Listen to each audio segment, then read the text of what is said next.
Excitement নেই, অনেক nervousness আছে বিকজ আমি এই ধরনের নাচ আগে করি নাই, পাহাড়ি নাচ। তো এটা আমার জন্য নতুন এবং নাচে আমি তেমন একটা ভালো না, বাট তারপরেও প্রথম আলো ভালোবেসে আমাকে প্রতি বছর আসলে একটা পারফরমেন্স করতে বলেন, তো that is an honour for me. But overall আমি এক্সাইটেড পুরো ইভেন্টটা নিয়ে।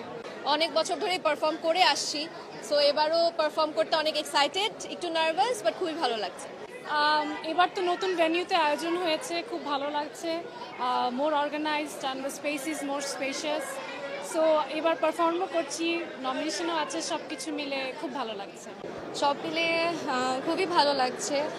মেরিলে আসলে আসাটা প্রত্যেকবার আমাদের সবার জন্যই উৎসবের মতন, যেহেতু একটা গেট টুগেদার হয়। অ্যাট দ্য সেম টাইম আমার 2টা নমিনেশন আছে, সো আমি খুবই থ্যাঙ্কফুল যে আমার অডিয়েন্সটা আমাকে এত এত ভালোবাসে। এক্সাইটমেন্ট নেই, অনেক নার্ভাসনেস আছে বিকজ আমি এই ধরনের নাচ আগে করি নাই, পাহাড়ি নাচ।